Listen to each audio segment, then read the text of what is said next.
We've got the contract. Hey, happy Wednesday morning, everyone. Hope everyone's doing well. We're back in American Truck Simulator, and I'm David Steele.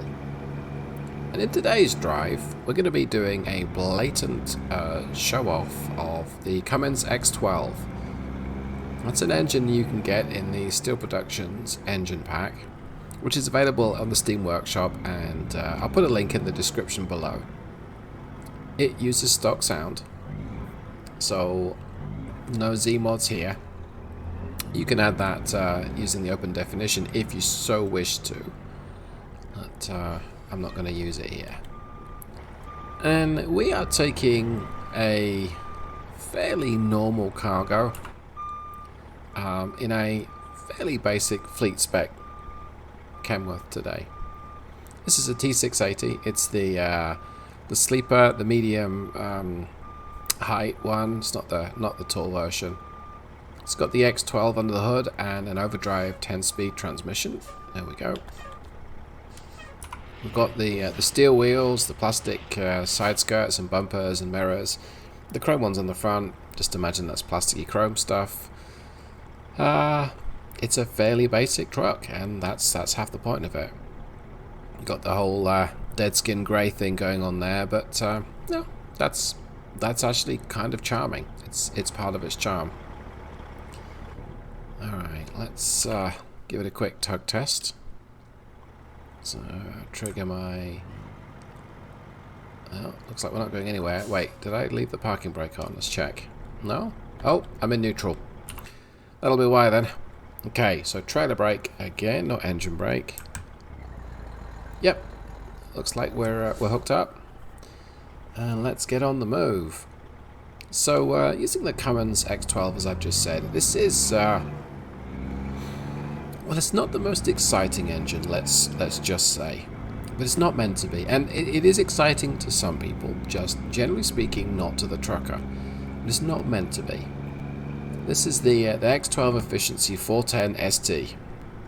Now, ST stands for SmartTorque, and efficiency is the efficiency platform. So, it's limited to 1900 RPM, but you generally don't need to use so many revs. Peak torque is 1450 foot-pounds in the lower gears, so that's pretty much first to eighth. And then 9th and 10th, I believe 9th, I haven't double-checked this, you've got the full torque output of 1650, but power is limited at 410. So peak power in the lower gears, 1500 revs, you're at peak power, and it's flat until the governor. Now in 9th and 10th, peak power is about 1300 revs. So why would that matter? Well, what it means is when you're in the higher gears and you come to a hill, you shouldn't need to be changing down much.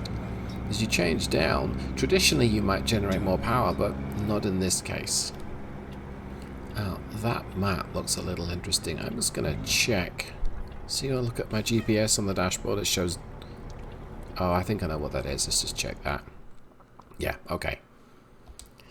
Okay. Yeah, it looked like I had to double back on myself. Well, I kind of do. Anyway, so with having another 200 foot-pounds of torque, we actually have quite a respectable machine for hauling there, but not from rest. Well, you do that for a few reasons. One is you save a bit of wear and tear on the gearbox. In theory, it'll be spec for it. And you save fuel because you don't have to change down so much.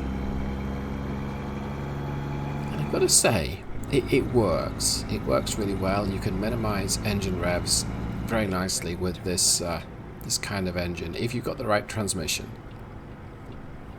And this thing is designed to appeal to fleet managers more than it is to appeal to drivers. But it's not so bad. In fact, it's a very pleasant vehicle to just, well, haul pretty boring cargoes with. The peak torque's from 1000 RPM anyway, and that's good because right now we're kind of labouring it a little. We're lugging it, but it's still pulling. Drivetrain wise, this is a 6x2, so I have 4 axles behind me, but only two axles behind me, sorry. Maybe one of those axles is powered. So if this were a wet road, I could be struggling hauling this up this hill in wheel spin. It's a 43,000 pound cargo that we're carrying. I believe it's just empty pallets, so there's a lot of wood behind me. In fact, I wonder if I can, let's just try something. I wonder if I can raise the axle there. Did that raise it? I'm in everyone's way. It did. Of course, I'm in everyone's way. So, okay. Let's get back to driving it, I think. Sorry, dear. And he's not going to stop. And I'm going to pull out in front of this. I think it's a Freightliner. Let's give it a bit of beans.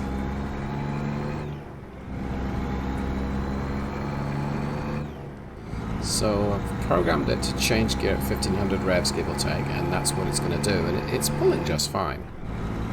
Let's tell the cruise temp with 35.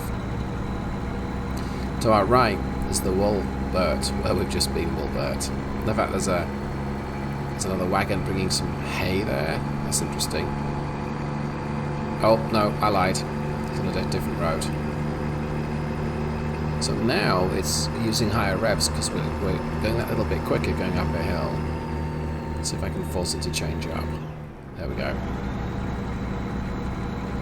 So we're in 8th. Alright, well. So yeah, we have a middling specification truck. It doesn't shoot any lights out. It really doesn't need to. This thing is designed for efficiency. So I did see the trip, or the fuel consumption was at what, 7, 8 I believe. It's dropped quite a bit. Now we've gone up a big steep hill. Let's see how well it does.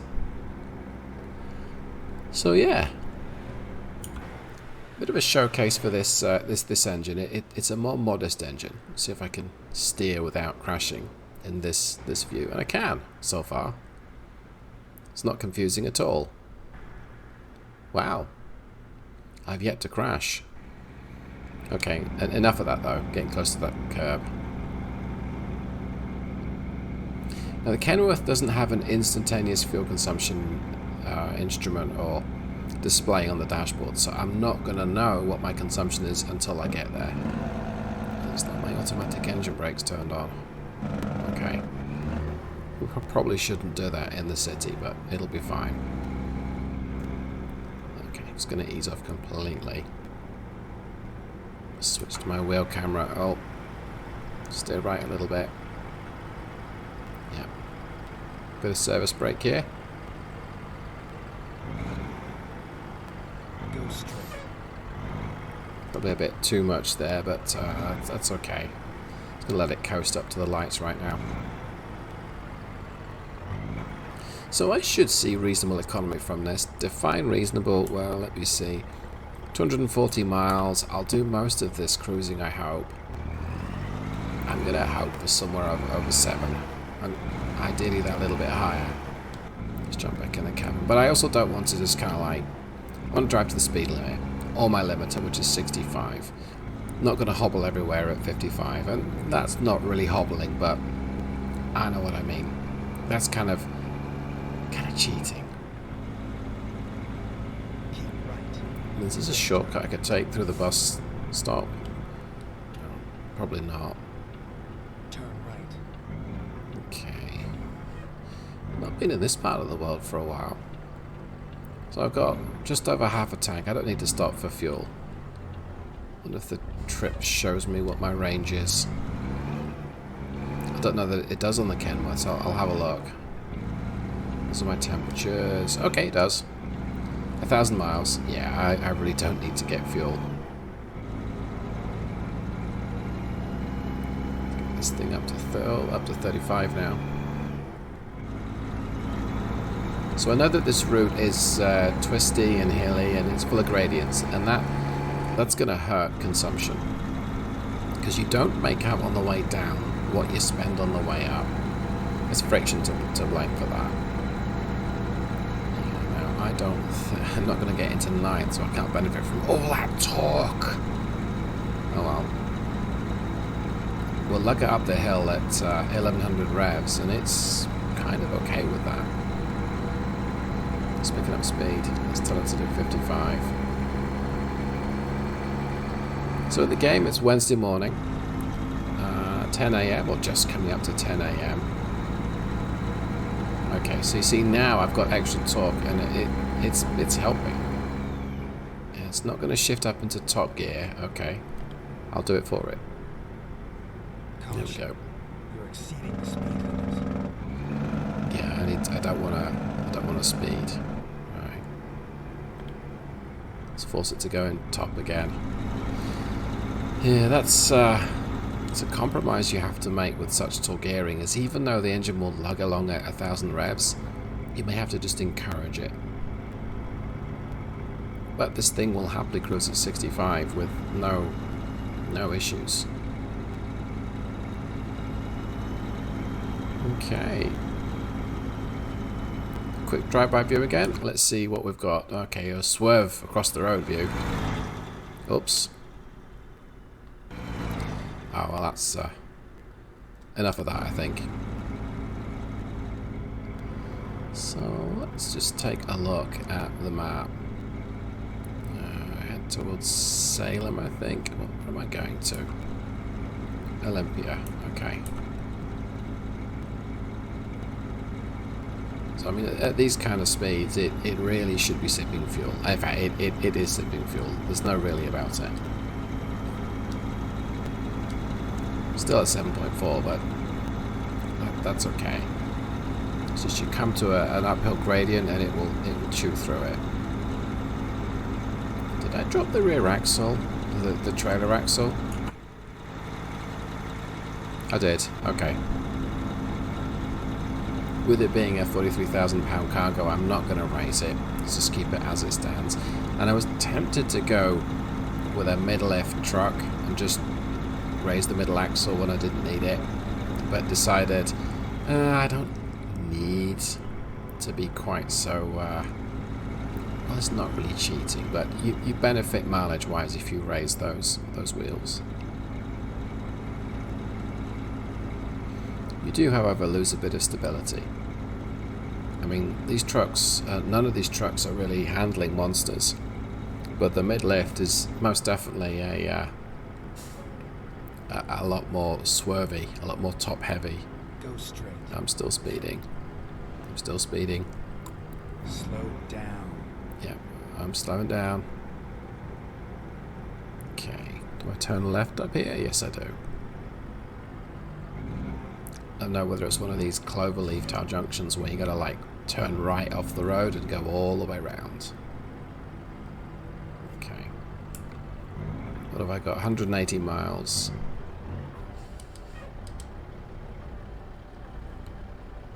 Okay, let's go.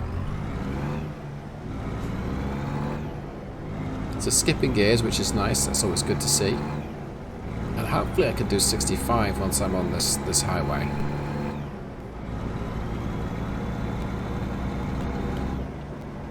I still have a red light, so we'll lift off completely. The X12, it's available in the Peterbilt 579, the Kenworth T680, and I don't believe it's available in the I think it might be available in the Peterbilt 389. I think I've included it in my mod. Also the Western Star 49X and the Cascadia Freightliner, they can also have the X12. The Mack Anthem can have the X12G, I believe. That's the natural gas or the propane version. That's 400 horsepower, 1450 foot-pounds of torque, so similar output to this until you're in the upper gears. Yeah, my limit's gone to 60, that's good. Anything from the right? Let's see, don't think so. Right, back on resume, back up to 60.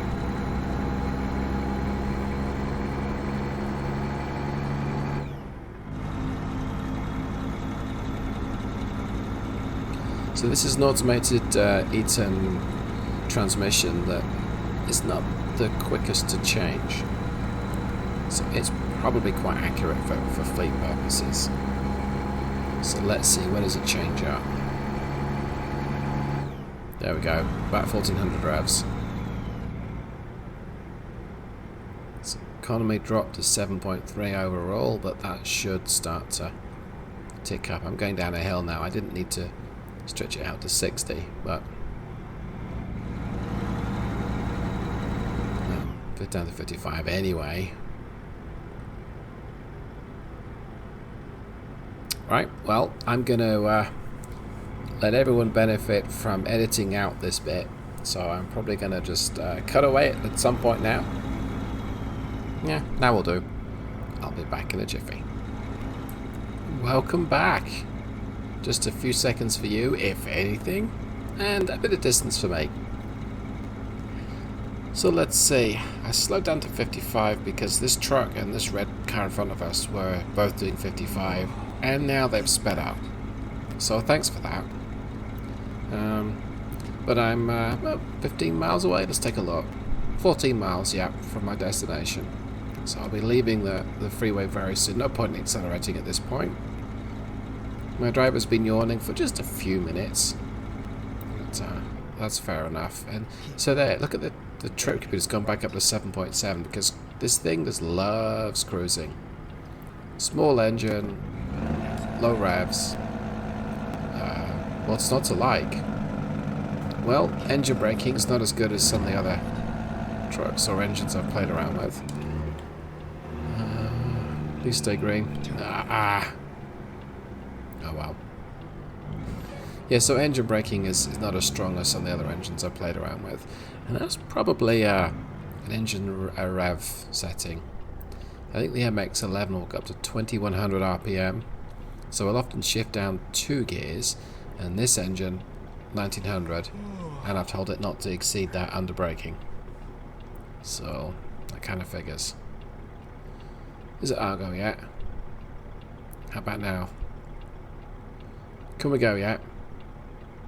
Come on, there we go. Alright, let's try and do it from this view. Nothing could go wrong here, right? We start to turn in about now. Oh, I think I managed it. What do you know? I never doubted it. The light's gone to red anyway, so I'll just lift off. And I gotta be in this lane. I don't think there's anyone there. That's how you find out, though. Oh, there we go. Green light again. What else have I learned? Well, this particular combination, the lowest it will cruise in top gear is 51 miles an hour. So I went through some fairly big areas of 50 miles an hour, and I cruised at 51, and that white car itching to get past me. Thanks for that. So right at the roundabout, and then second left it looks like. Oh, tell people where you're going. Exit now. And you're not that tired, driver. Don't. You'll be fine. Do I own this garage? I think I do. Okay, that's cool. I can rest up after this. Keep left. Oh. Then turn left. Oops. Completely misjudged that. I thought I had to go that little bit further around. Okay. What kind of parking am I going to do? I might just go with the easy parking because this video could be long enough already. Let's just lift off here. Yeah, because the difficult parking will be right next to the wall, I'm sure. Safe and sound. We'll find out in a second though. Okay. What have we got? Not up against the wall. Right there. I'm going to try the difficult parking. I think I'm going to just epically fail. But we'll give it a go. Oh, it is up against the wall. It lied to me. Oh, let's raise that axle, because it will make life a little easier. I mean, I'm still going to mess this up big time. Right, let's just external view it. Just make my life that little bit easier.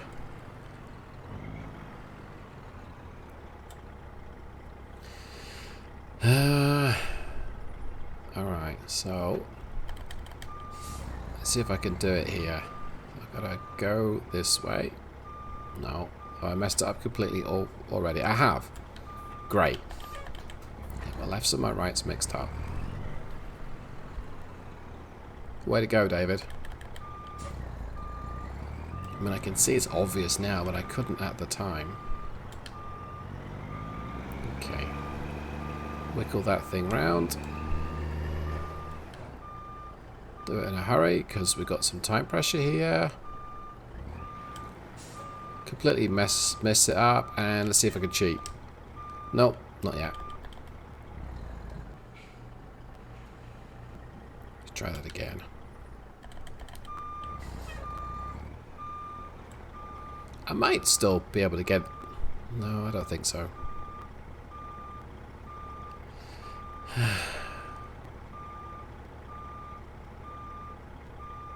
mean, if I could straighten it up. Yeah, there we go. That's close enough as far as I'm concerned. I cheated, it'll be fine. So, scores on the door, 258 miles and 34.6 gallons, which is the equivalent of 7.5 or 7.5 miles per gallon. That works for me. I'm pretty happy with that. That's what I hope for. Well, hopefully you've enjoyed this. It's not the most exciting of engines unless you're a fleet manager or you're trying to keep costs down or you want to drive something that little bit more realistic. If you liked it, you know what to do. If you didn't like it, you also know what to do. You can subscribe for more, but thank you so much for your support in watching this. Have a great day. Goodbye.